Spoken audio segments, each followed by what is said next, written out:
Amadhikaladal Ganjanam Shri Ram Shri Ram Shri Ram Shri Ram Shri Ramachandra Kripal Bhajan Harana Bhavanam Bhavakanjalochana Kanjamukhakara Kanjapada Kanjarun Shri Ram Shri Ram Shri Ram Shri Ram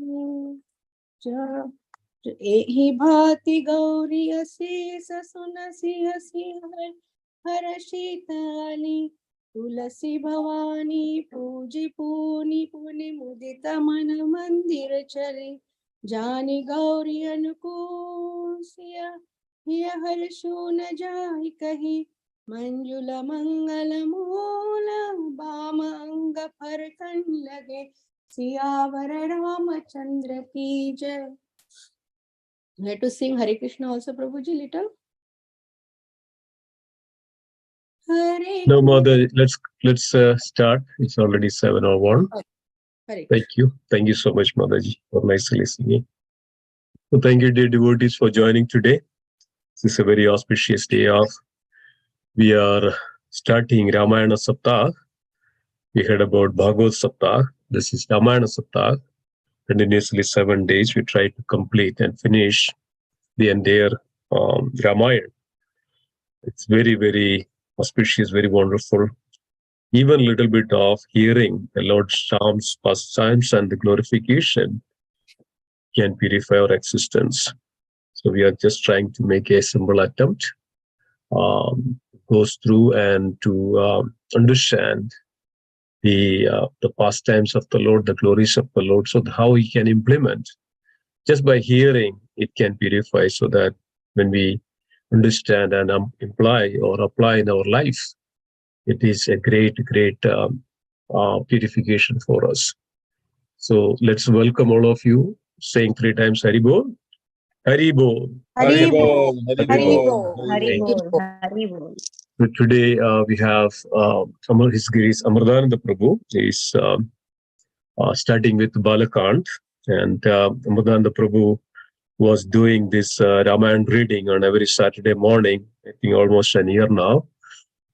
He has such a devotion, such a love for the Lord Ram, that to hear and to spread this to everyone. So thought of, let's begin with Amritananda Prabhu. And Amritananda Prabhu is disciple of His Holiness Radhanasu Maharaj, and many years, and especially our ISKCON of Yatra is all started with Prabhuji and other devotees. So Prabhuji is very wonderfully serving our community, and also a Sunday school teacher, and taking care of children so nicely, and in so many other services. So we are very fortunate to have His Grace Amritananda Prabhu to begin with this Ramayana Saptah. So let's welcome Prabhuji, saying Haribol 3 times. Haribol. Haribol. Haribol. Haribol. Thank you for kind words, Sameshwar Prabhu. Hare Krishna. We'll start with the prayers, seeking blessings and benedictions from the Guru Parampara. Om Namo Bhagavate Vasudevaya. Om Namo Bhagavate Vasudevaya. Om Namo Bhagavate Vasudevaya. Narayanam Namaskritya Naram Chaivam Narottamam Devim Saraswatam Vyasam Tato Jayamudirate Nashtaprayeshu Bhatreshu Natyam Bhagavata Sevaya Bhagavati Uttama Shloke Bhaktir Bhavti Naishtukim. Om Agyantimirandasya Gyananjana Shalakaya Chakshurun Militam Yena Tasmai Shri Guruve Namaha Shri Chaitanya Manobhishtam Stapitam Yena Bhutale Swayam Rupa Kadamayam Dadati Swapadantikam Vandeham Shri Guru Shri Yuta Padakamalam Shri Gurun Vaishnavamscha Shri Rupam Sagrajatam Sahagana Punathanvitam Tam Sajivam Sadvaitam Savadutam Parichana Sahitam Krishna Chaitanya Devam Shri Radha Krishna Padan Sahagana Lalita Shri Vishakhanvitam Sham He Krishna Karuna Sindhu Dinabandhu Jagatpate Gopesha Gopika Kanta Radha Kanta Namostute Tapta Kanchana Gaurangi Radhe Vrindavaneshwari Krishna Bhanu Sute Devi Pranamami Hari Priye Manchakalpa Tarubhyascha Kripa Sindhubhya Evacha Patitanam Pavanebhyo Vaishnavebhyo Namo Namaham Nama Om Vishnupadaya Krishna Pristhaya Putale Srimate Bhakti Vedant Swami Niti Namine Namaste Saraswati Deve Gauravani Pracharane Nirvishesha Shunyavati Paschatya Shatarine Jai Shri Krishna Chaitanya Prabhu Nityananda Shri Advaita Gadadhar Shri Vasadi Gaur Bhakta Brinda Hare Krishna Krishna Krishna Hare Hare Hare Rama Rama Rama Hare Hare Hare Krishna Krishna Krishna Hare Hare Hare Rama Rama Hare Hare Hare Krishna Krishna Krishna Hare Hare Hare Rama Rama Rama Hare Hare.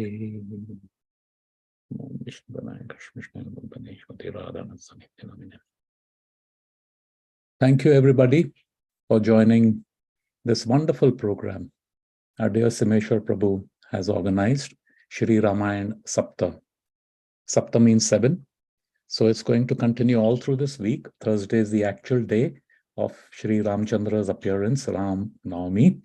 And we will be celebrating that in the temple. Sunday would be the extended program.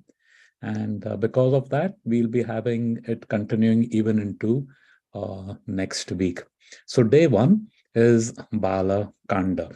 It'll be for about an hour and a half, and it's going to be interactive. Those of you who are familiar with my format of sharing Krishna consciousness, we discuss pastimes, we discuss principles, we discuss philosophy, and very importantly also, how this could be applied in our day-to-day life, and understanding from everybody what their realizations are, what their experiences is. So please don't feel shy, whether you've been in ISKCON for a long time, well-versed, or even if you're a newcomer. The idea is we collectively learn from each other. Hare Krishna. So doing a sound check and a video check, everyone can see my screen and hear me properly? Yes, Yes, Prabhu, Prabhuji. we can see your screen. Thank you, Jai Prakash Prabhu. Okay, so before I begin, it is the entire Vaishnava principle is based on humility, right? We hear this word humility. So it is very important if you're trying to be a sadhak on the path of bhakti, that we should always have an attitude of gratitude. So before I start speaking, I wish to offer my humble obeisances at so many Vaishnavas' feet. Of course, first and foremost, His Divine Grace, Srila Prabhupada. In absence of Prabhupada, none of us would be here. None of us would be here. If Prabhupada did not come and start the institution of Krishna consciousness, ISKCON, we would be doing something, whatever it is. Nitya Mataji told me I had her daughters in my Sunday school. So I had sent her a progress report. I just said that Kamakshi is, doing well in class. She's paying more attention, participates more often. And then Mataji sent back a WhatsApp message. And in that, she mentioned that ISKCON is my happy place. What a lovely expression. ISKCON is my happy place. I think Mataji came in contact with ISKCON about 6 months or so ago. And how well her entire family, Vijay Prabhu and her 4 daughters, all of them, how well they have taken up to ISKCON. And a Krishna-centered life is what they're living as Grastis. So how is that possible? Because of Prabhupada. So whatever is there in ISKCON, whoever we may be, we all owe our deep, deep gratitude to Srila Prabhupada. Then Jayadvaita Swami and Romapad Swami, they are the architects of ICNJ, of our yatra, the advice and the blessings that they gave us in our early days of how to go about doing this. So, obeisance at their lotus feet. Of course, Bhakti Vikas Swami Maharaj, his book, he has written the Valmiki Ramayan based on, he's written Ramayan based on Valmiki Ramayan. And that's the one I refer to. So, pranam to Bhakti Vikas Swami Maharaj, my own spiritual master, Gurudev Srila Radhanath Swami. He has said, obedience to instruction is the real dust of your Guru's feet. So all of us say, dust of Vaishnav's feet, dust of Vaishnav's feet. What does it mean? Of course, there is the physical dust also, very powerful. It removes all the anarthas, but also the obedience, more important, obedience to the instruction of the Gurus that's the real dust. And once you do that, the progress is tremendous.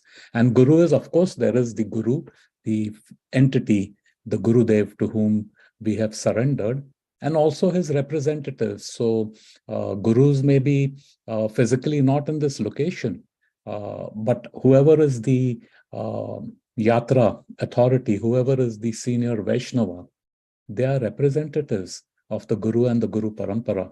So obedience to their instruction, that is very, very important in making progress.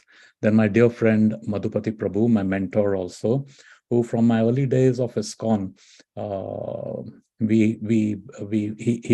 he has such depth of knowledge and realization, the practical application of knowledge from what things are bona fide for Ekadashi to philosophical conundrums, always been there.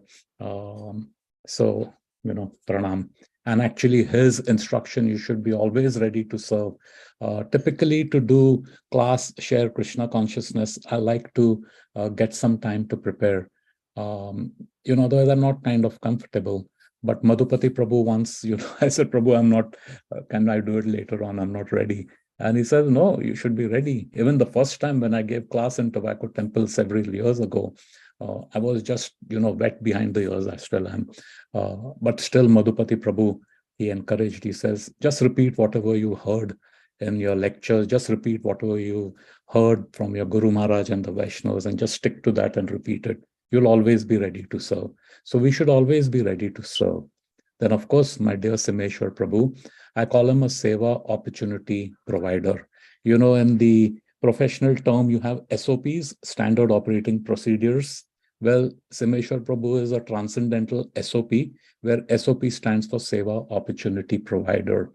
Fully focused in Krishna consciousness. He's been doing this Bhagavad Gita systematic study for, I think from COVID days, maybe 2 years or maybe, I don't know when, every weekday without fail. And now that we have come to the last chapter, we're already thinking of the next one, and he's looking at now nectar of devotion. That's what Prabhu. So he's always giving opportunities for us to engage, book distribution, so many ways, right? And then my dear wife, Sachi Rani, she's the one who's been the backbone. All my service endeavors, she always says, no, go ahead and do it. And whatever the house responsibilities, we are grastis, we know what all is there. She takes it all upon her. So, sometimes Prabhus tend to take Matajis for granted and, oh, what's the big deal? It's no big deal. But actually, they are a strong support. So thank you, Shachirani. And then all of you, each one of you, I may not be able to name every one of you, but I learn from you. Even my children in Sunday school, I learn from all of you, every interaction. And this is like family. All of us are immigrants over here, and our immediate blood family may or mostly may be sitting 10,000 miles away in India. But all the same, this family of ISKCON of Central New Jersey, it's so well knit. Very few people, like, who have, so many have come and even mentioned it, the warmth that we see amongst your devotees, newcomers. So thank you, everybody. Hare Krishna, Srila Prabhupada ki Jai. So, Ramayan, what is Ramayan? Ramayan is a compound word. Compound word means two words which are joined and makes it one. So Rama, Prabhupada explains, means full of joy, the reservoir of all bliss. That is Rama. Ayana means journey. So Ramayana means the journey of Lord Rama. As Simeshwar Prabhu in the introduction said that, I've been doing Ramayana for some time now. Most recently, about maybe a year ago, last Ram Navami, we started again reading the Ramayana Saturdays morning. Come to the ending now, another 2-3 weeks, I think, and we should be done. It's been my journey. So my journey, and, I'll explain how my personal connection with Lord Ramchandra and Ramayan, and how it has shaped Krishna consciousness and how we go forward from here. And the only intention is so that some of you may be able to draw a parallel with it. And hopefully you may see some value in it, and maybe in your journey also it may be helpful. Hare Krishna. So, in the late 60s, early 70s, when I was a kid growing up in Mumbai, after school, we used to come and play, whatever, Chor Sipai, Dabai Spy, all those games which kids play. And then after that, in our neighboring building, there was one Hariom auntie, an elderly lady. And what she would do is she would gather all the kids from the society, and we used to assemble in a house. And she used to just do arti, sing bhajans, teach us bhajans. And we used to go there because she used to give us laddus for the sweet. So of that greed for sweet, she inculcated in us. And in fact, the first bhajan I learned as maybe a 7 or 8 year old was Ayodhya Vasi Ram Ram Ram Dasharatha Nandana Ram Ram Ram Patita Pavana Janaki Jeevana Sita Mohana Ram Ram Ram. Now just see, as a child of 7, 8 years old, and now I'm 60, I still remember that. So whatever a child is taught early on, it is permanent. And once we start growing older, then all sorts of information come in. And that information comes in, goes out, forgets, whatever else it is. But initial years, whatever. So any person here has children or grandchildren, please engage them in Krishna consciousness. It will remain forever. So this was my first introduction with Lord Ramchandra through these Hariom aunties satsang. We used to call her Hariom auntie. I don't even know what her name is, but she used to greet us all with Hariom, and we were supposed to say Hariom whenever we meet her. So Hariom auntie was her name, pranam to that Mataji. So next, from childhood to teens till 1990s, every Hindu family, you have Diwali. There was some attachment to Rama because, of course, parents and grandparents, they would tell stories about Lord Ramchandra. May not necessarily be authentic. Some of it was from Valmiki Ramayan. My mother had Valmiki Ramayan, and I remember she used to be reading the Valmiki Ramayan. And as kids, you really don't pay much attention to it, but that tune or that meter, na na na na na na na na na, like that. So it's falling in our ears, don't understand what is happening. And then during Diwali, we used to look forward. We used to count the days. Diwali is coming because, sweets and crackers and celebration, new clothes and good fun. So there was this attachment to Ram Bhagwan. However, there was a lot of confusion. Who is God? Everyone says God is one. Now in our Hindu, quote unquote, Hindu faith, there are so many gods. Is Ram God? Is Krishna Bhagwan God? Is Shiva God? Is Ganesh God? Who is God? Is Brahma God? There are 33 crore, 33 million Devi Devta. So who is God? Who is God? And, ask the adults and all, either they would brush it away or they themselves did not know. Yeah, God is God. Whomever you think is God is God. But that question always remained, who is God? Luckily, my mother came in contact with a devotee Prem Leela Mataji. They were at a dentist, and this tilak brought us into Hare Krishna. So they were in the waiting room, and my mom asked her, "Hey, what is this?" She's saying, "Yeah, this is tilak, and this is, ISKCON." So my mom said, "Yeah, I've heard of it." And, one of our relatives had become a brahmachari over there. He's now His Holiness Bhakti Rasamrit Swami, our Siksha Guru. So she's saying, yeah. So she's saying, yeah, he's there. So that's how mom went to meet him, and that's how we got connected with ISKCON. And coming into ISKCON, that's where you get in contact with Srila Prabhupada, reading his books with the devotees who are so warm and loving.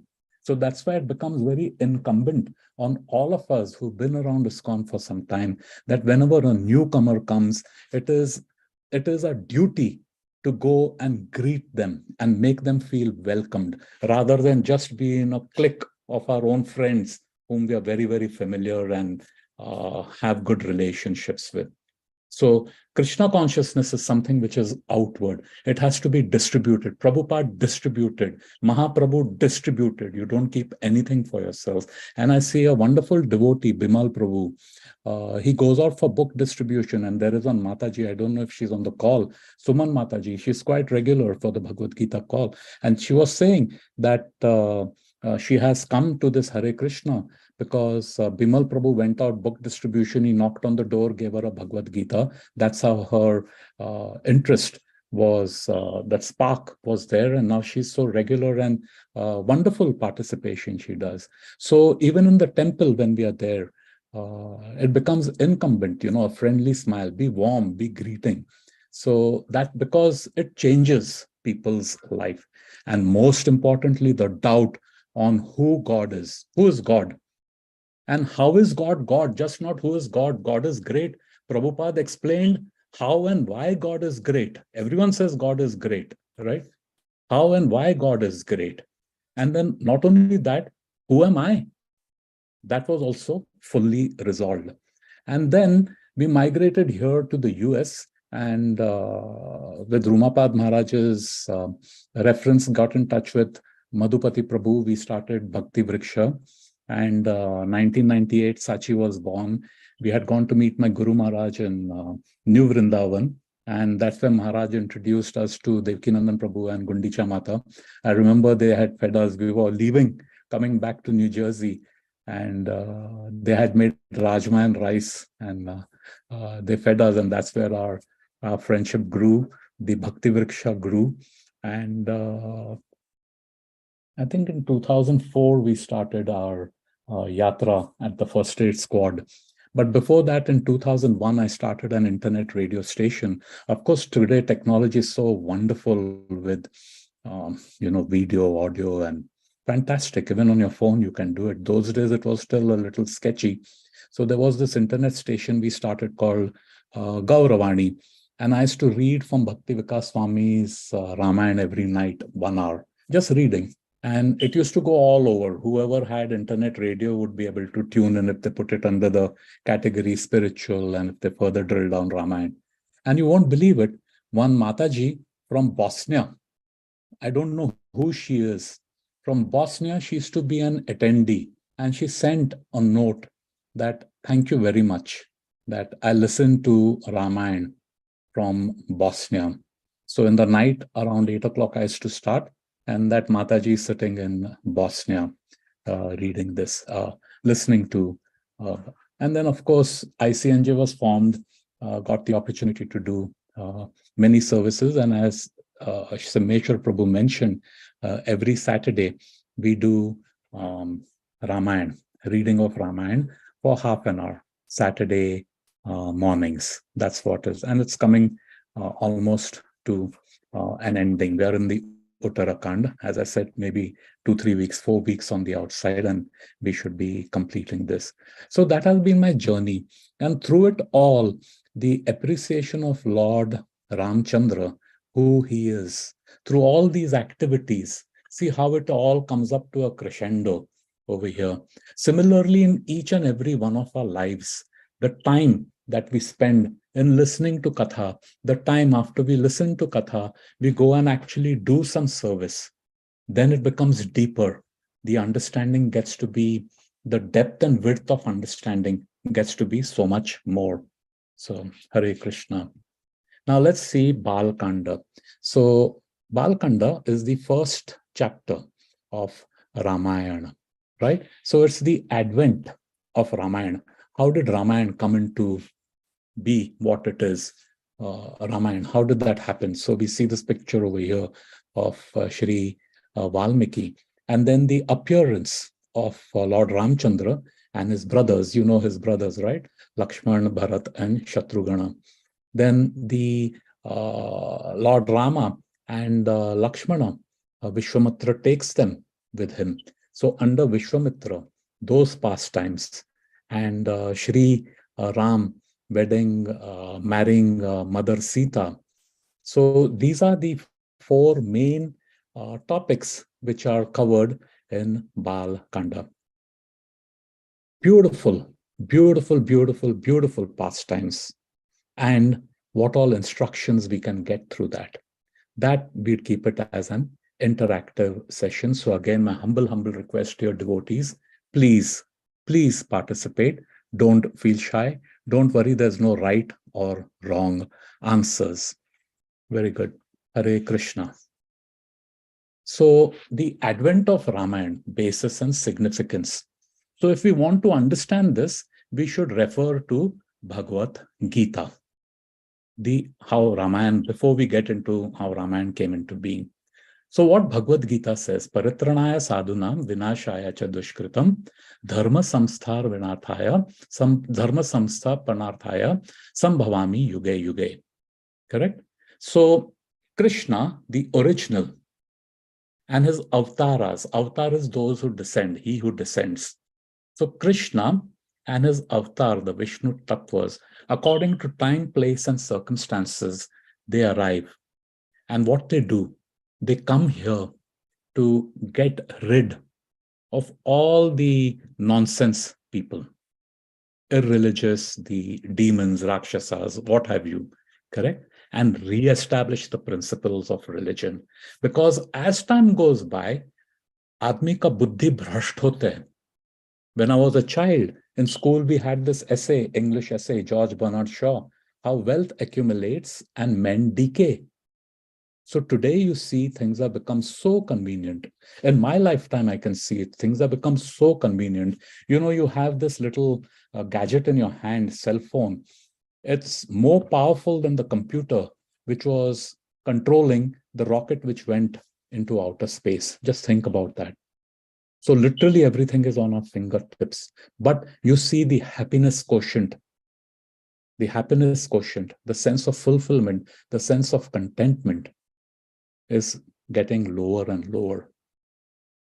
So to re-establish the principles of religion just gets lost along the way, something which is most precious, and we chase shadows here and there. I come millennium after millennium. So this is 4.8.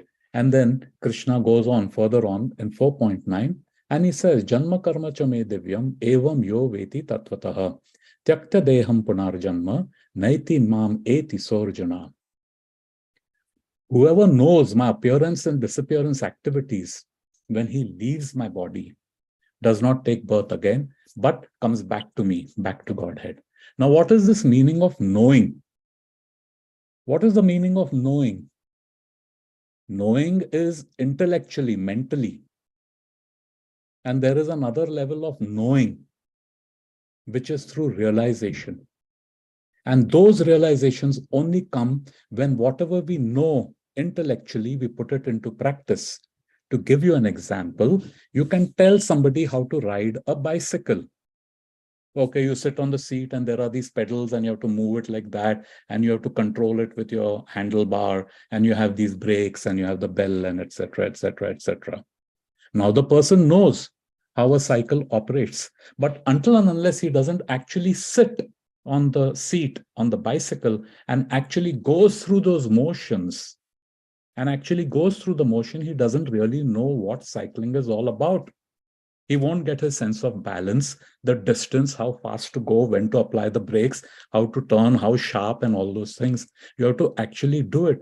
So same way over here, we are understanding today, we are listening to pastimes of Lord Ramchandra. We are just going to discuss about his birth. But in everything, every line literally, there are instructions that we can apply to our day-to-day lives. And when we apply it, we actually understand that meaning and apply it not just once, but apply every time, every time, every time. Then it becomes rock solid. And then we actually know what it is.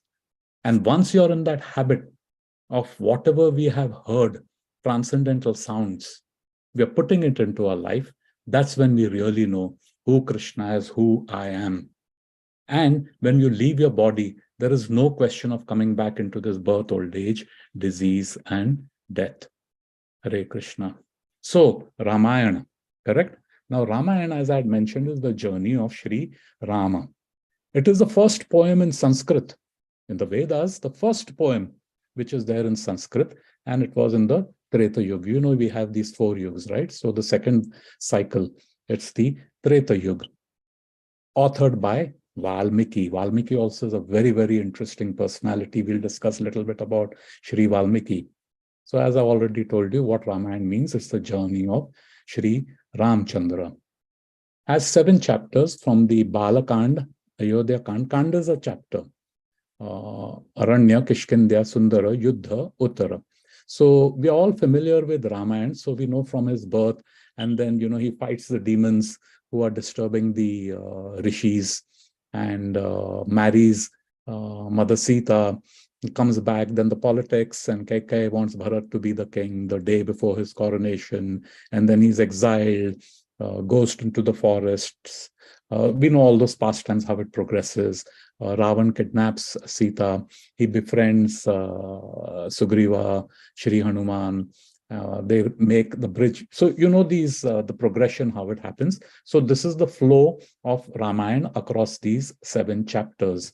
Now, it has a total of 24,000 verses and approximately around almost 500,000 words. So this is the overview of Sri Ramayana. Now, Valmiki Rishi and the writing or narration of Ramayana. Now, Valmiki, he was formerly a dacoit. Now, there are many legends.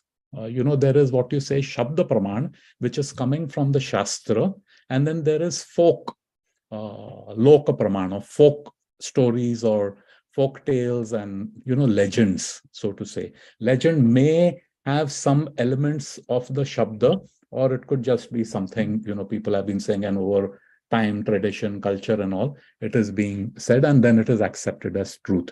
But to be safe, always follow Shabda Praman. So, for example, Bhakti Vikas Maharaj has said that in Valmiki Ramayana, there is absolutely no mention of Shabri.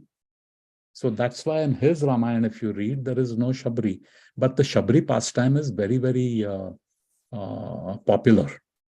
Very popular. Anyway, so Ratnakar was Valmiki's former name, and he was a dacoit. He fell into hard circumstances. There was 12 years, no rain, drought. So he used to go around looting people and, you know, violent, very violent. So he came upon Shri Narad. And then Narad said, why are you doing all these abominable activities? So he says, you know, well, this is for my family. So he says, you know, all these sins you're occurring all these sins, right? Go and ask your family, will they share in your sin? So he asks his children and wife, and they say, no, not at all, not at all. And that's when he gets the realization that, you know, I'm doing it for them, but it is all on me.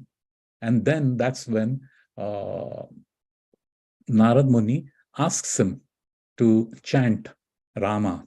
But because he's so fixed into violence, what he understands is Mara. So he chants Rama ulta, Mara, Mara, Mara, Rama, Rama, Rama, Rama. And it comes, and he got so absorbed with such intensity. He was meditating and chanting on this word. And yesterday's class, Amarendra Prabhu nicely explained, right? Krishna is so merciful, he ignores the first ma. Just takes Rama, Rama, Rama, Rama, Rama, Rama, Rama, Rama, Rama. And his intensity was so much that he was meditating till an anthill formed on him, and the ants ate all his flesh, but still he continued. Now see the instruction we have. When you have such intensity, he is revealed. हमें भगवान प्राप्त हो जाता है. We get that intensity. Krishna says, right? To the degree with which you approach me, to that degree I come towards you. So when we are doing our japa, the inattention of our mind, I'm doing it, either some office work will come, or maybe my childhood, some pastime will come, or oh, that person said that. So many things, we all experience that. We are calling his name inattentively, offensively. So yesterday a question was asked to Prabhu. So what is the effect? Offensive chanting. He says, yes, there is benefit, no doubt, there is benefit. However, what it does is it only cleans up our sins. So when we are chanting, even offensively, it cleans, it negates whatever sins we have accumulated. However, we all are conditioned to be hati snana. We again go back, the moment our beads go back down, we again start committing sins and it piles on. So always it's this cycle of accumulating sins, offensive chanting, the sins go off. But the real chanting, the intensity, like how Sri Valmiki did, nothing will disturb. That's when Krishna reveals himself fully. And that's how he understood the entire pastime of Sri Ramchandra. His name, Valmiki, is the anthill. So he'll be known as Valmiki. So what happened is, Valmiki, after getting the realization, he was walking with his disciple Bharadwaj across the river. I forget the name of the river. Okay, anyway. So there were two cranes who were mating, and a Nishada hunter shoots an arrow and kills the male. And the female is so heartbroken that she also dies. Valmiki gets very upset and angry, and he curses the hunter. And his curse came out as in a poetic meter. So then he tells Bharadwaj, from my sorrow came a verse of 4 lines, each containing 8 syllables. From shoka, lamentation, has come a wonderful shloka, verse. For without compassion, there is no possibility of genuine poetic expression. Very, very deep and significant.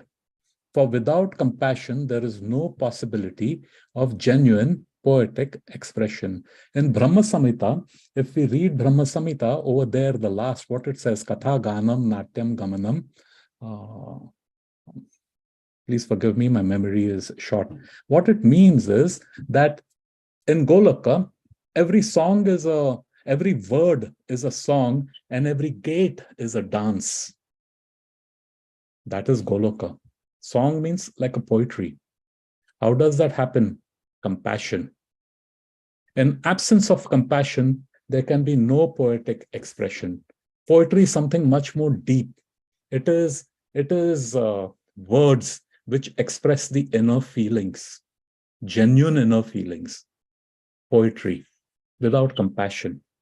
What is compassion? Vaishnav, para dukha dukhi. If someone is suffering, whether a human or an animal, and it hurts us, that is compassion. So from shoka, it comes to shloka.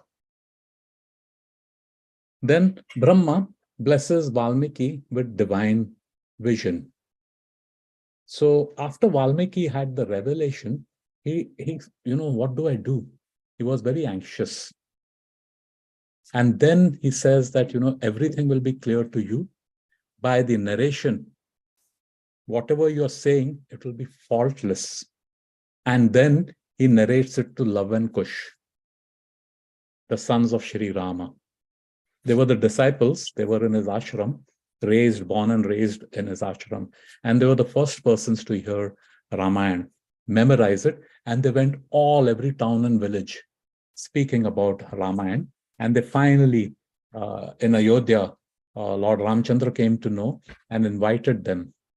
And that's when they started narrating Ramayana. So, appearance of Shri Rama and his brothers. Now, there's a place called Koshala, and there's the city Ayodhya, like the capital. Now, Vaivashtamanu, Ayodhya was built by the desire of Vaivashtamanu, who Manu, the ruler of mankind. And its dimensions are given: 96 miles long, 24 miles wide, and picture perfect Vedic civilization. Everything was happening according to the rules and regulation. When things happen the way it's supposed to happen, there is no friction. Then Ayodhya was ruled by Maharaj Dasharath, and he was termed as a Raj Rishi, king, a saintly king, you can call that. In spite of all the things going perfectly well, Maharaj Dasharath was unhappy because he had no progeny. So he says, okay, we'll do a horse sacrifice. And then his advisor said that there is Rishyasringa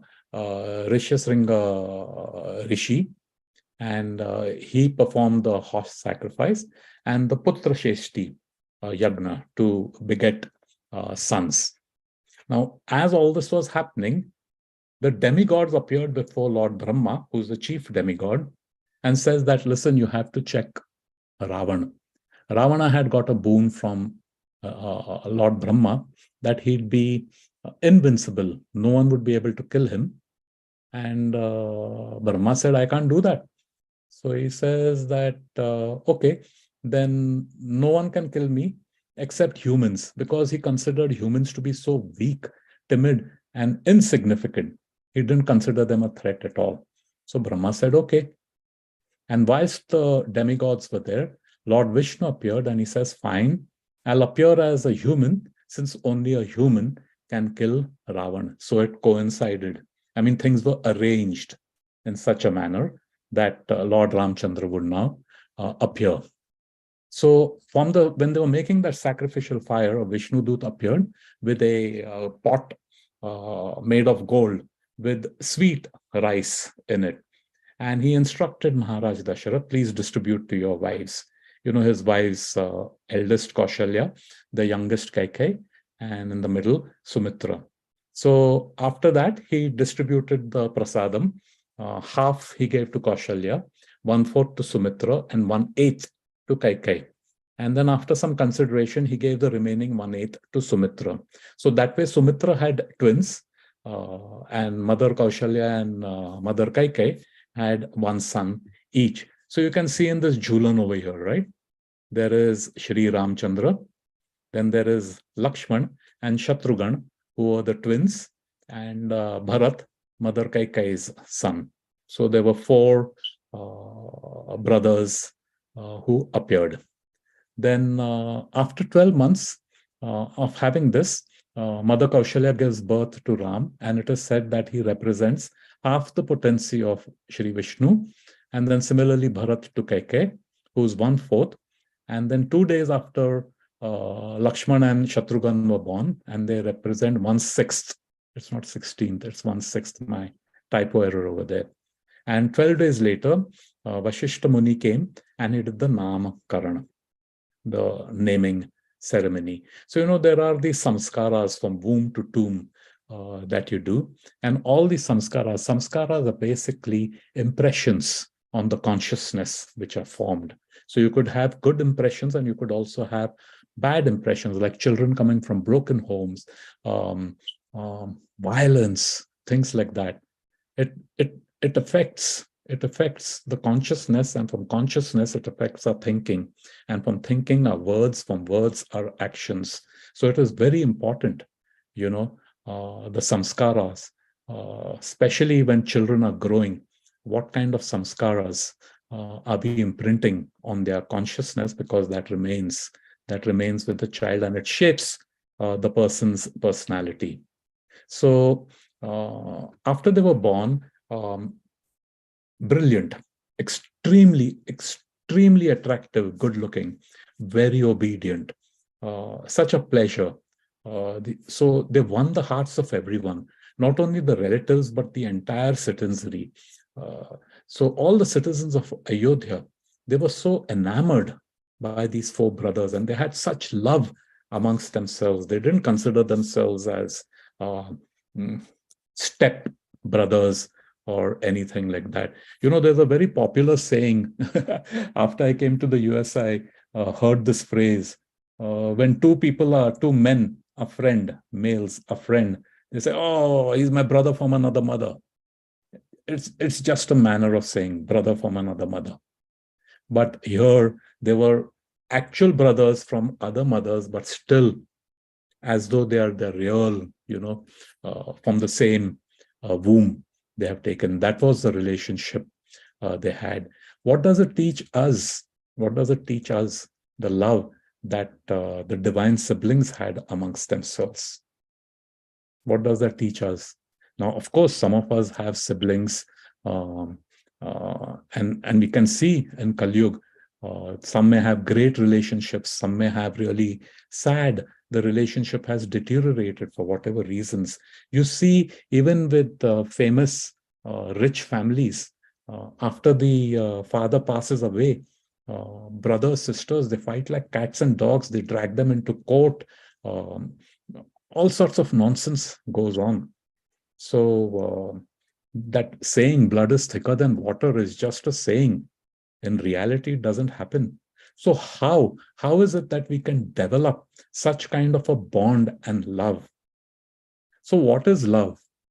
Love is when you keep your desire subservient to that of your beloved. Keeping your desire subservient to that of your beloved. That is love.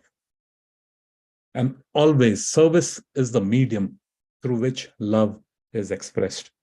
So if we can keep this principle in mind, that's when we can at least truly begin to love. Because spontaneously, you'll only want to serve that person, not wanting anything back in return. So as they were growing up, Maharaj Dasharatha says, "Theek hai, now we need to get these boys married." So he was discussing with the family priests and all that. And at that time, Vishwamitra, very powerful sage, he walked into the assembly. Now, Vishwamitra comes in and asks Maharaj Dasharatha that, "I want Rama. Please give me Rama. And I want him to come with me and kill. There are these two Rakshasas, Maricha and Subhahu. They're causing a lot of disturbances. They're not letting us do our sacrifice. They're not letting us do our sadhana and, whatever else we need to do. And you need to please come send Rama." Now, Maharaj Dasharatha was so attached to Rama. His heart broke. He fainted. Then he came to his senses. He says, "Rama is still a boy. He's just a child. How would he be able to fight with those Rakshasas? I'll give you my army. You take my army.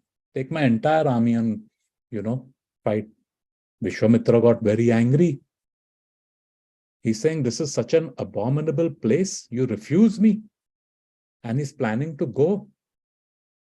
And then the family sage tells Dasharatha, no, please understand, don't do this. It's a big aparad. Let Rama go. Rama will be fine. Vishwamitra will take care of him. So, reluctantly, Maharaj Dasharatha agrees. So Vishwamitra takes Rama, and since Lakshman is inseparable from Rama, impossible, you can't separate the two of them. Both of them accompany Vishwamitra to his ashram. Now, over there, he teaches Rama a mantra which is called Bala and Ati Bala.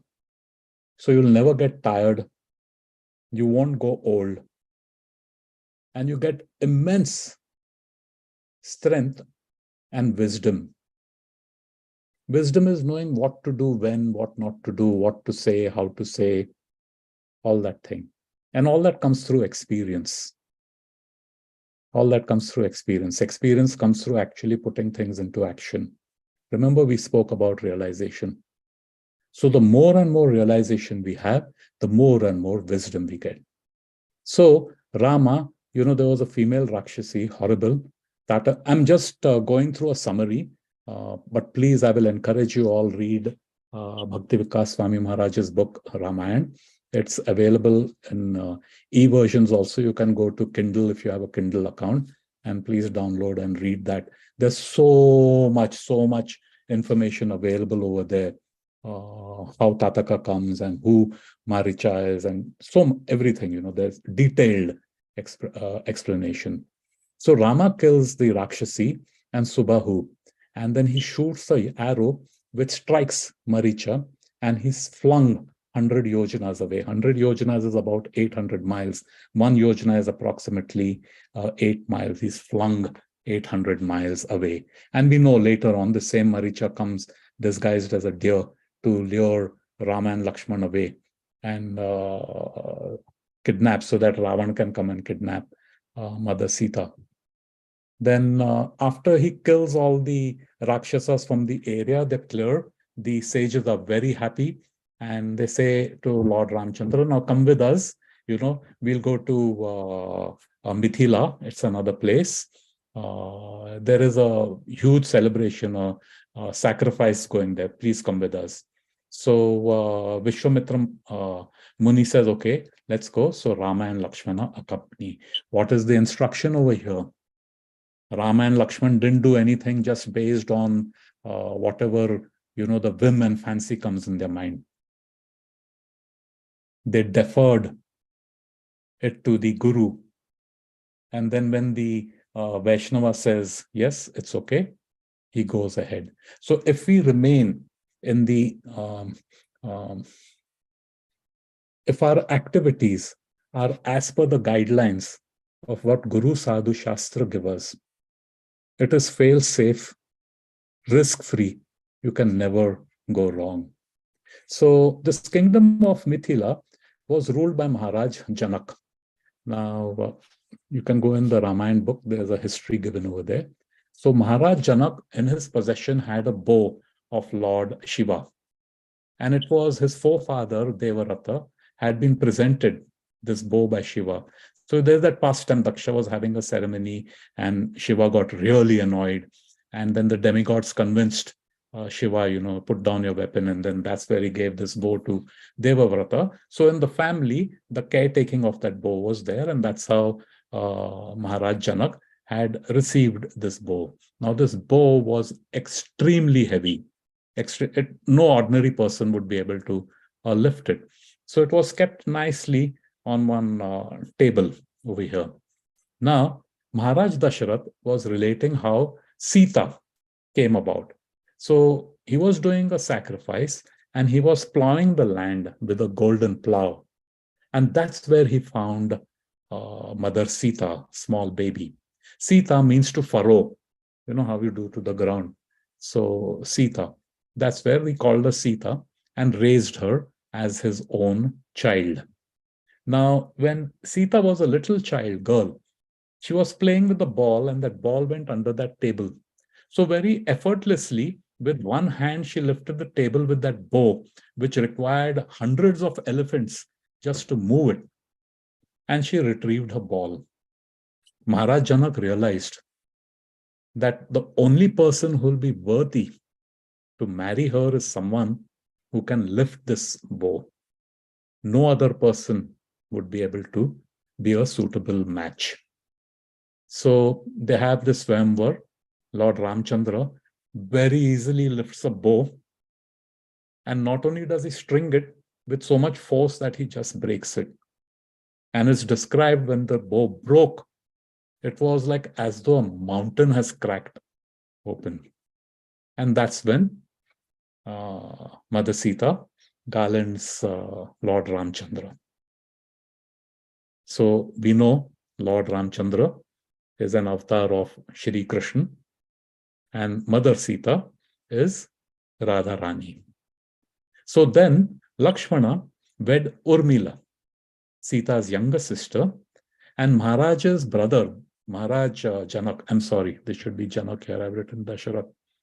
Maharaj Janak's brother, King Kushadwaja, his daughters Mandavi wed Bharat and Shutakriti wed Shatrughan. So all four brothers marry, and then they returned to Ayodhya. Hare Krishna.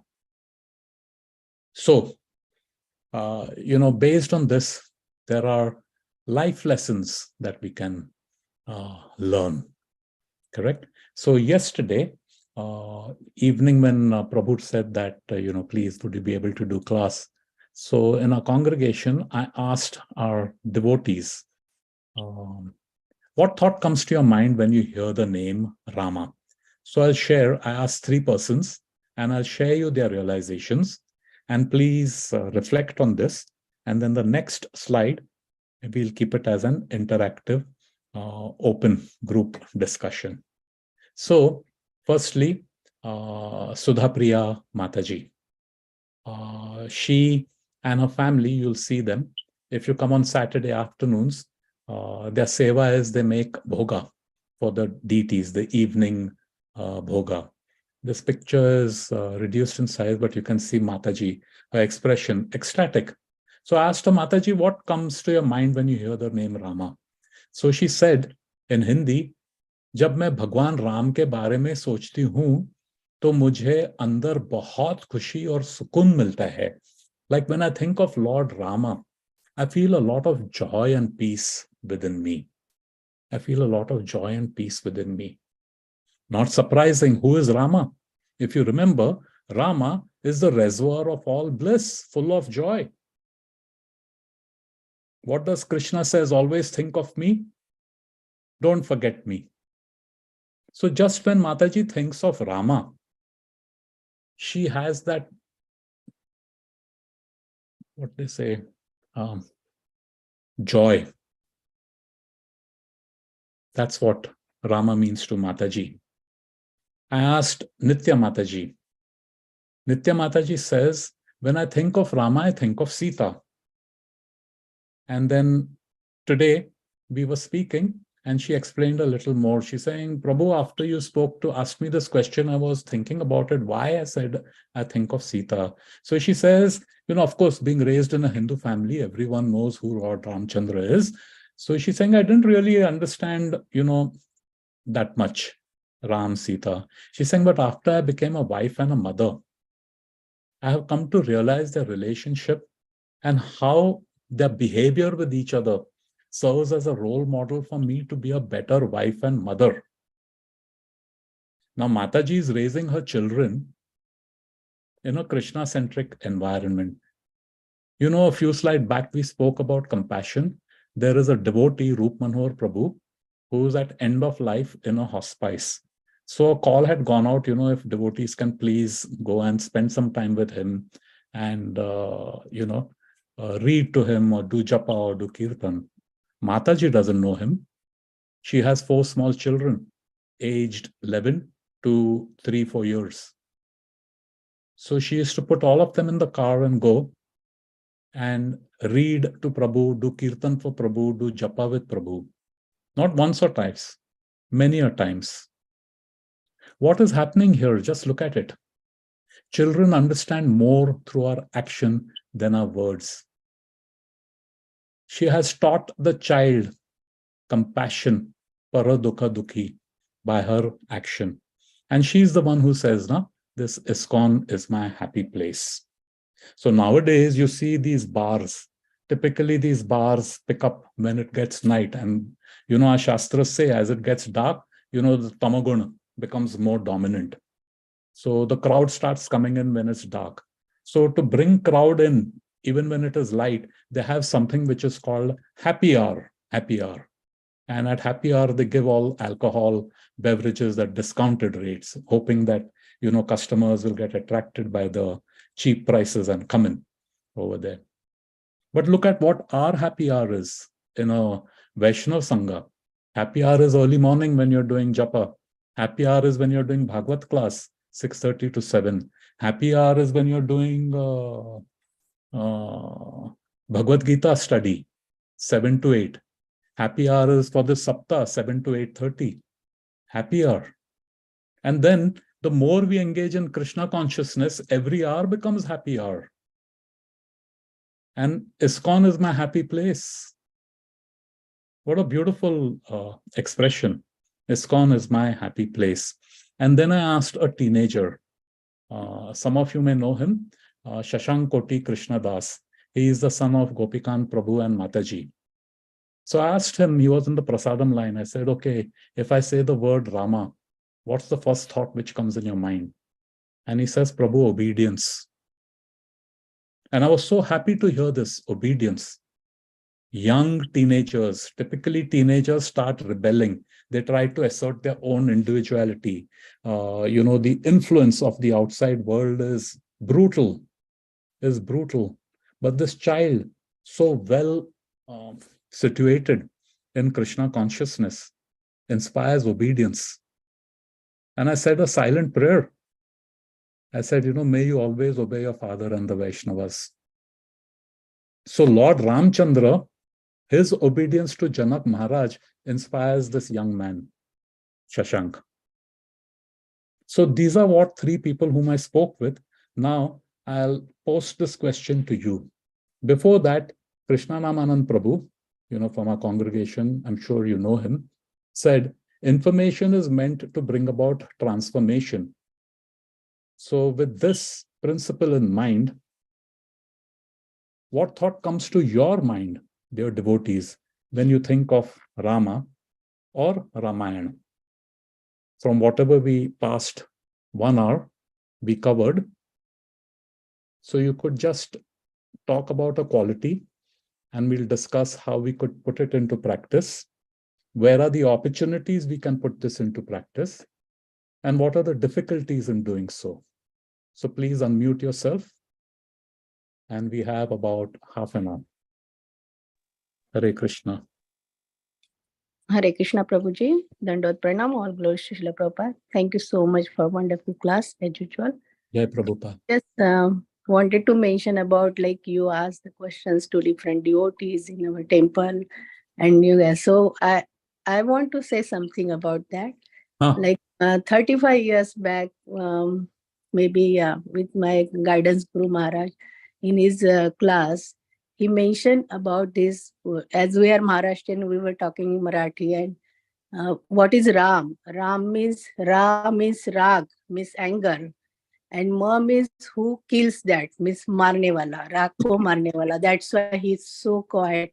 Even Lakshman was getting angry in that Swayamvar, but he was really quiet and just looking at his guru when he will just give the order. You go and take the chance like that. So always he is so Shanta Bhav.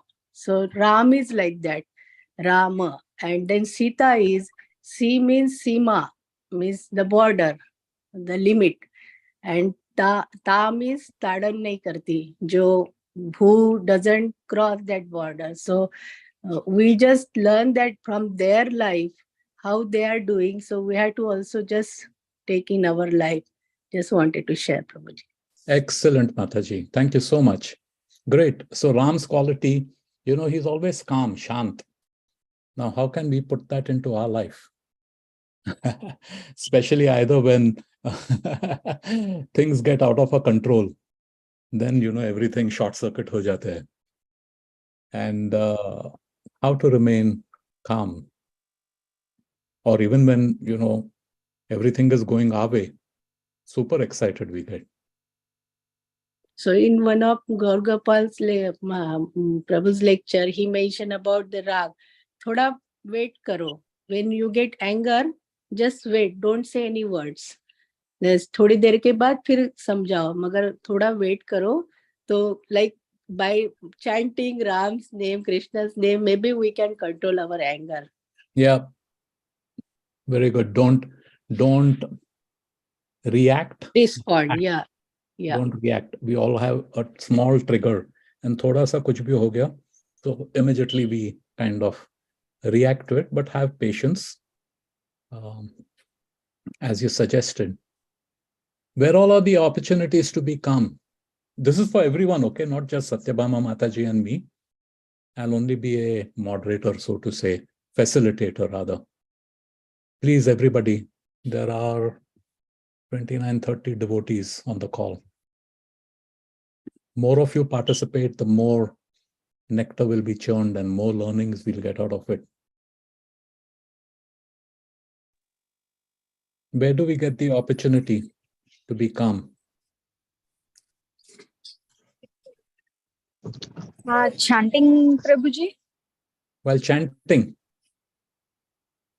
may help us go calm, but the opportunity, meaning to say something happens, and what is it that will make us lose our cool? And at that point in time, we can remember this instruction: oh, be calm, don't act, react. Don't react, act. You know, with kids, Prabhuji.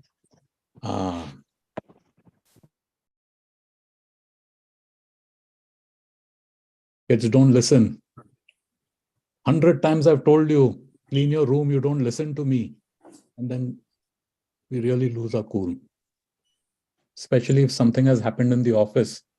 वो पूरा बच्चे पे टूट पड़ते हैं. Very good. Then how do we overcome this challenge?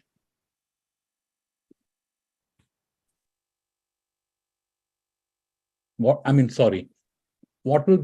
will stop us from having patience? What will stop us from acting on it rather than reacting?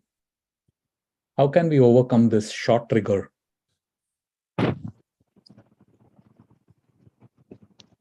Listening to them more and understanding what their situation is.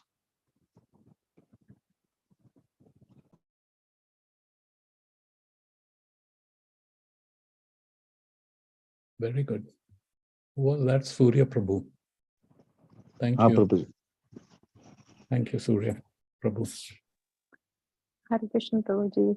In this kind of scenario, in the pranam, overcoming challenges in that, I would say that if the child is having struggle cleaning, like they're not listening, suppose you gave the example of not cleaning their room, so I would rather go help the child, and along with the child, I'll help him. In that way, I'll calm myself down and helping the child, and then making him learn that we should be doing it together, but we have to clean it. So that's another opportunity we see that when they are dealing with the kids. That's what I'll input in that. Very nice. And it's not, of course, kids we used as an example, but it can happen even with adults, our colleagues, relatives, spouse, friend, whatever. Mm-hmm. This happens. So lending hand always helps and calms us down, and the other person also feels better in that way. Lending your hand. Very nice. What are the quality of Shri Ram?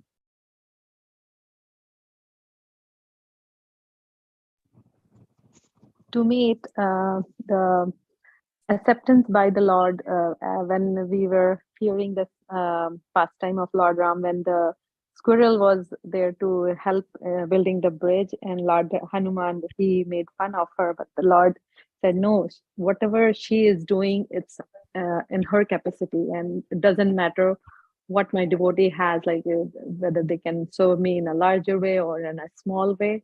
He always accepts them as they serve them. So that gives me hope that one day, I don't know, I'm very insignificant, but maybe Lord will just look at me, and he will get I'll get his mercy. So in that way, I feel that I always am hopeful that one day he will look at me too. Very good, Mataji. Very nice point. Acceptance and appreciation, however little or however much someone does. Yeah. So how can we bring this into our life? How do we develop this quality of appreciation?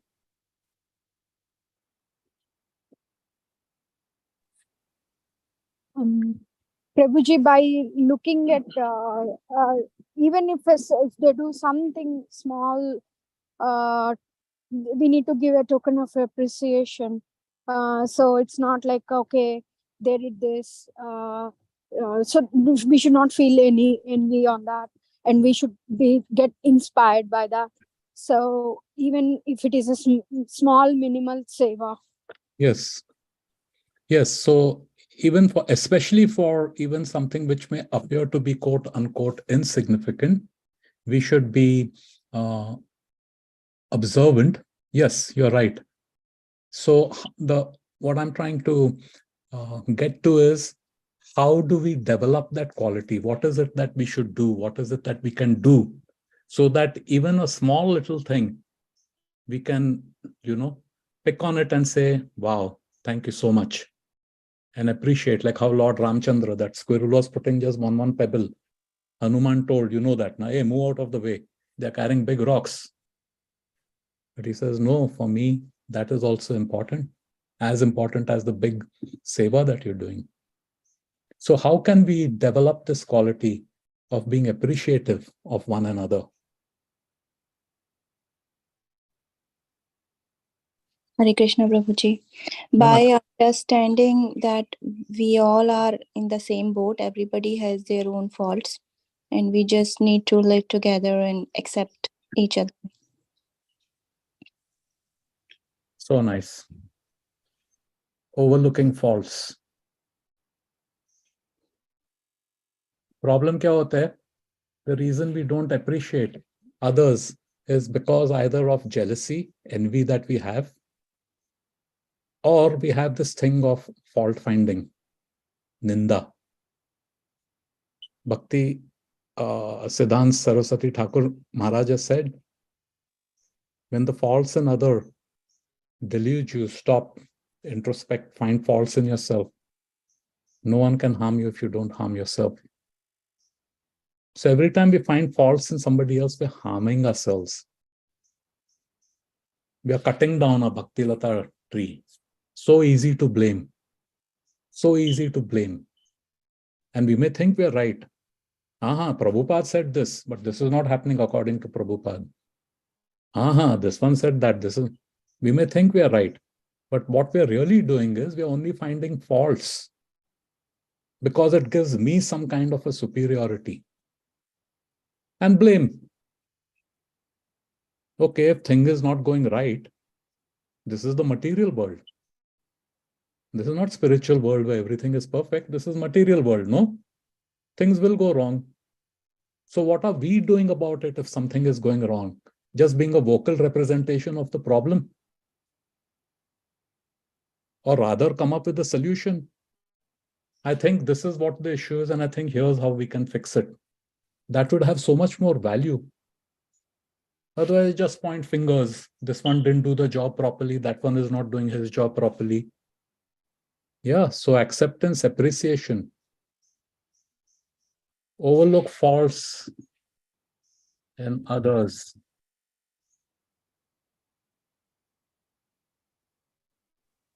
Prabhuji, that reminds of while in one of the lecture, I don't remember.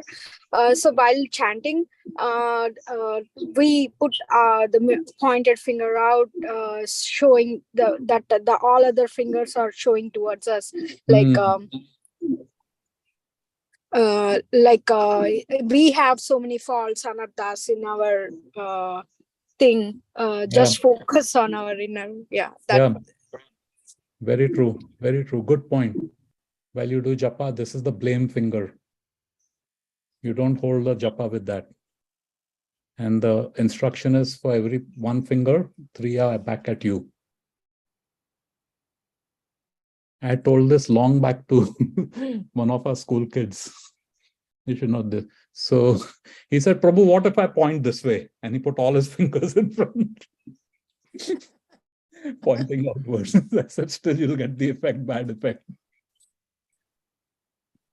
Great. So how do we find opportunities to appreciate others?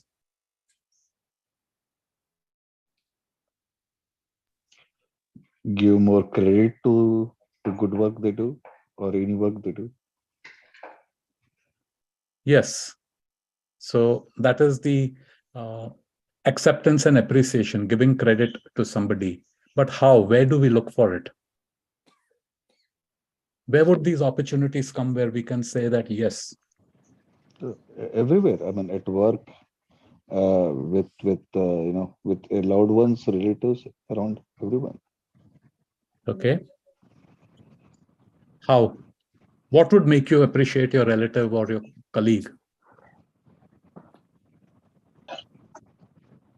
So I go to my work. I start my work and I ask, I need this report. And the person says, fine, I'll give it to you in an hour. And then I get that report and I work on it, whatever I have to do. Like I'm giving a work example. So where would that opportunity be in this workflow, so to say, where I get the opportunity to be appreciative? As soon as you receive the output, you can thank first of them, thank them. Yeah. And then as we go along, every now and then, and even not only at the workplace, but with any whom we interact with on a day-to-day basis, right? Friends, family, relatives, direct family, anyone in the temple or anyone in the workplace, whatever work they do, appreciate them, as long as you are some way or the other, you have some stakes in it, right? Some way you are related in the context. Appreciate, you are doing good job, you did excellent, whatever way. It's kind of encouragement, and a sense of appreciation definitely boosts their confidence, boosts their, they feel better. Everyone basically is looking for some kind of recognition and appreciation. They feel it better. Can you open the door for? Very true. Very true. So if we are observant and pay attention to detail rather than not take anything for granted, yeah, you report to me, that's your damn job. What's the big deal? But if we can understand that what went behind that effort, everyone has a story to tell. Sadly, we don't pay attention. All we look at is transaction. Next what? What comes next? So if we are attentive, attention to detail, incidentally, is also a symptom of love. It's also a symptom of humility. Not taking anything for granted. So that's where we'll get all these opportunities. And as Prabhu said earlier, Surya, everywhere it is there. In our personal relationships, in our work relationship, everywhere. We take a public transport, the guy who comes in the train, who checks your ticket. He's providing you a service. Thank him. Appreciate him. It'll light up his day.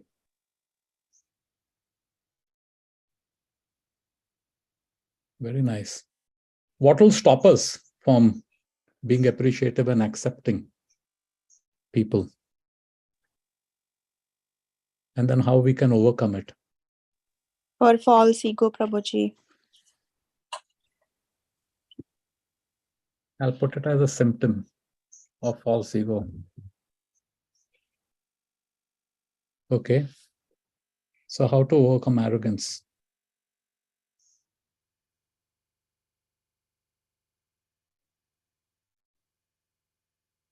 Matajis are more participative and Prabhujis are... Taking shelter, Prabhuji, of association of devotees and... Could you please expand a little more on that? Shelter of devotees means what? Like having a mentor and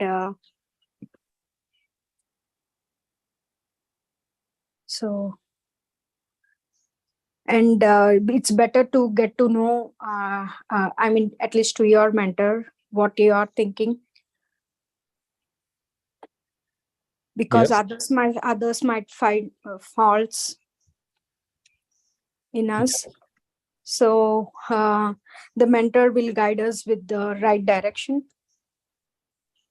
Yes, yes. So the thing is, when we have a mentor or association, we should be very clear what a mentor means and what association means. You could be having spiritual association, but it would become like a spiritual club. Yes, it's giving me some sense of happiness. Yeah, it has value, but not a lot of value. Not the association which Guru Sadhu Shastras tell us to do. My Guru Maharaj says, association means to serve. That's it. So keep in mind, if I'm associating with somebody, how can I be serving him or her? So similarly, when I have a mentor, when my mentor gives me some instruction, how am I obeying that instruction? Do I accept it or just take it as another suggestion? And then I'll consider it in my decision making. And then what I feel is right, I will do it. So yes, mentor and association helps us get rid of our arrogance, provided it is in the right context. Otherwise, there are people who get gurus because it is fashionable to have a guru or mentor or whatever title we may call it.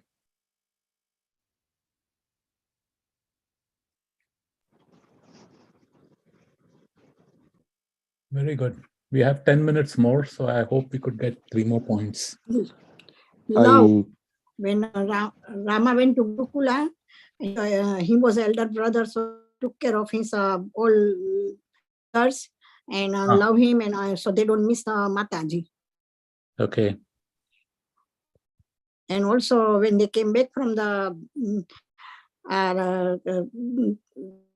Ganga, they came back to Ayodhya after the tour. He Kaikai first, then anybody else. So though did send him to forest, but he still loved Kaikaya. Two very important points you brought up, Mataji: forgiving and caring. How can I be a caring person?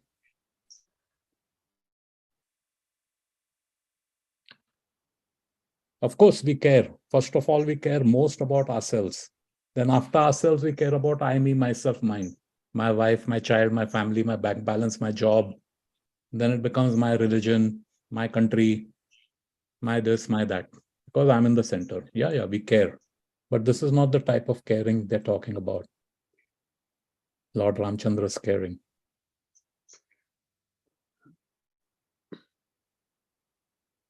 How can we be a genuinely caring person? What can we do so that we become more caring?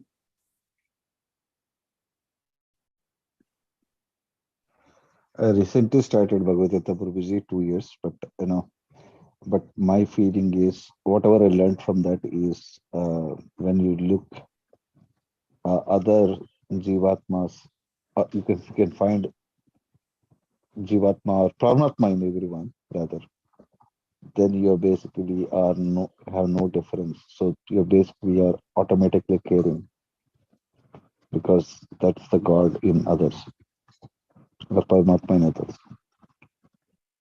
Very good.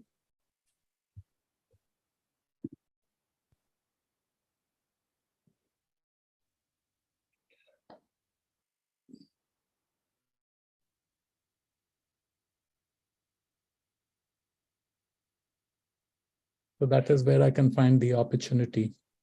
I'll see all as parts and parcels. So what specific action would I do that would make me more caring? Yes, this can also come in this column, by the way, Surya Prabhu. Yeah, compassion. Compassion, yeah. So how do I develop compassion? Madhupati Prabhu had said long back, right? Humility. What is humility? Humility is when we spend more time thinking of the other person and less time thinking about ourselves. When we can develop this attitude.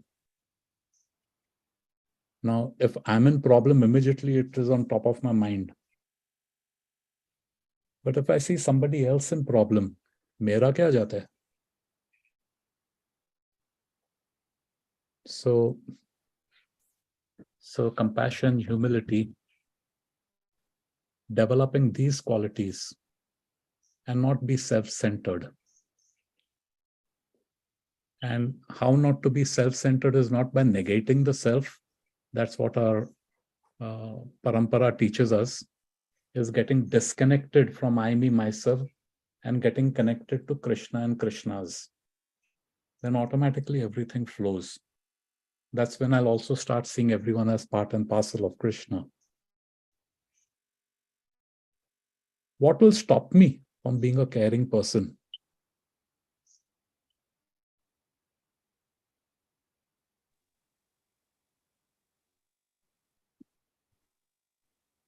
If I'm self-centered, I want to think about myself. I am great. People should just glorify me. People should just think of me. I only do the good things. So that kind of mentality, narcissist or whatever it's called, it's exactly opposite of altruist. That will prevent me from being having humility, being compassionate and sympathetic. Yeah. Wanting to be in the spotlight. Yeah. Pratishtha. Incidentally, Prabhu, even altruism can be a very subtle form of seeking pratishtha. So we have to be very, very careful. So in this Bhagavad Gita, which we recently studied, even when we do charity, is you do charity in a proper consciousness. Charity could be in the mode of goodness or ignorance or passion. And the greatest charity is reviving someone's dormant love for Krishna, a jiva's dormant love for Krishna. And that's why, what we talk about Krishna consciousness is outward. Thank you. So how do we reduce this pratishtha thing? And all of us have it at some degree or the other.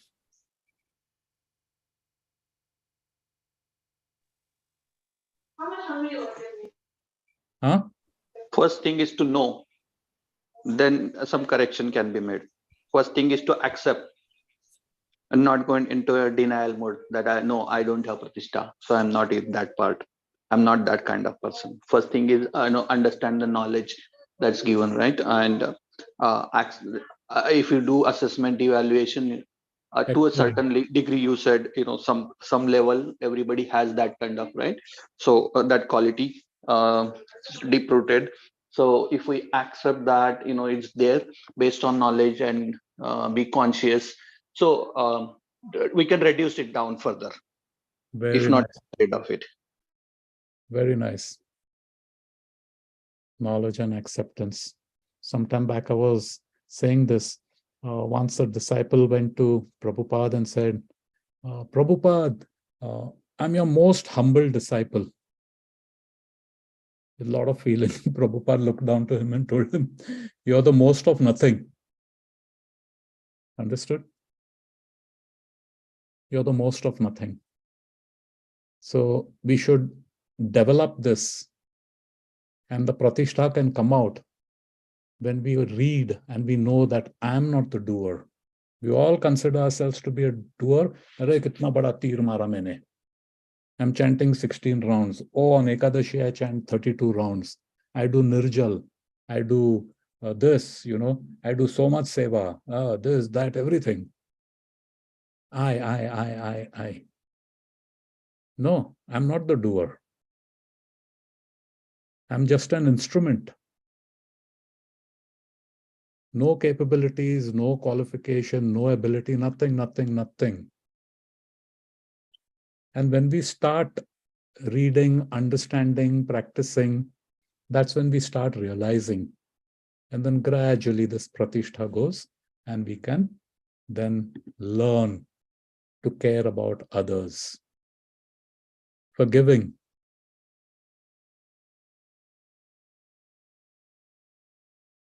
How can we be forgiving?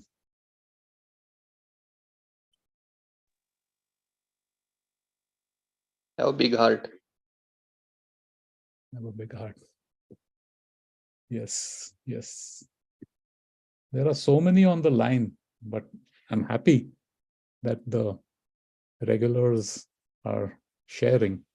But please, we'd like to hear from somebody who hasn't shared his or her realization. Don't feel shy.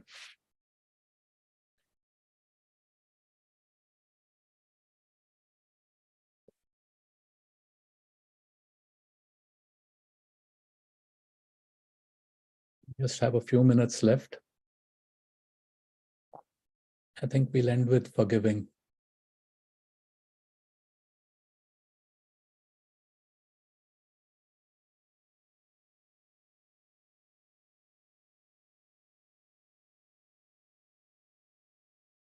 Suman Mataji, are you the same Suman Mataji who joins the Bhagavad Gita class?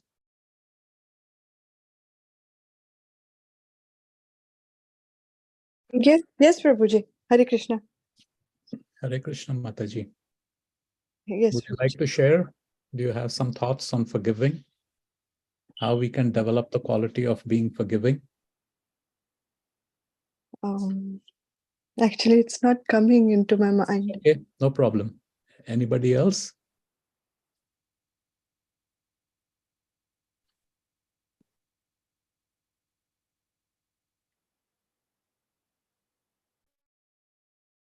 Madhupati Prabhu, would you please help out?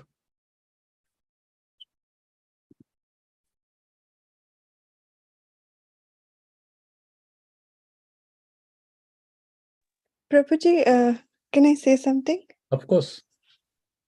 Forgiving, forgiveness is a very important topic. Actually, forgiveness is what, in day-to-day life, we connect to many things that is like, which is not, according to me, like kids or the neighbor or anyone are doing not according to me. So we are thinking that, yes, this is not good, that is not good. So I think forgiveness here, it will be like, you should be humble enough to forgive everyone, and we have to strict ourselves, like doing better and better in a spiritual life. Prabhuji.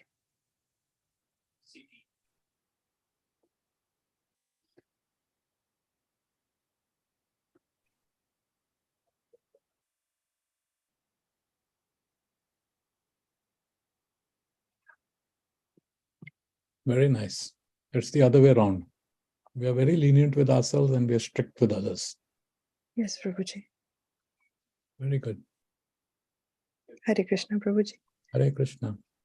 Last two. So how do we find an opportunity when we could forgive?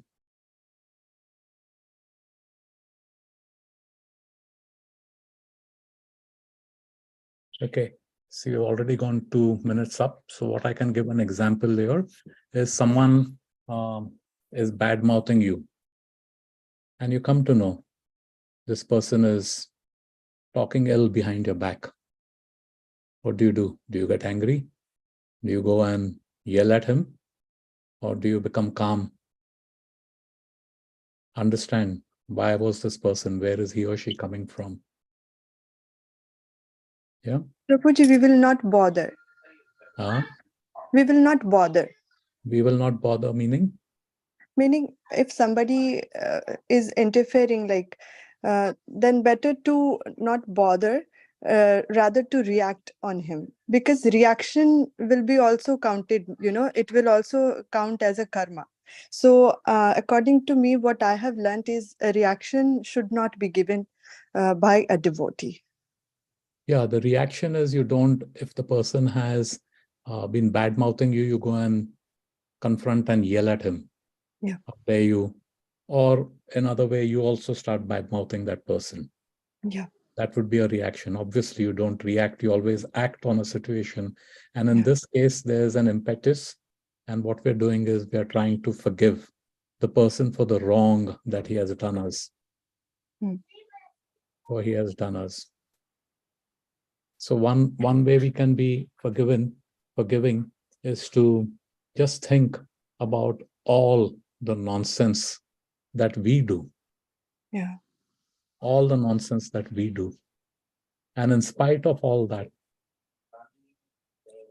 Guru and Krishna are encouraging us and they're accepting us any which way. So whenever we feel we have been wronged, think of all the wrongs that we ourselves have committed and are committing. So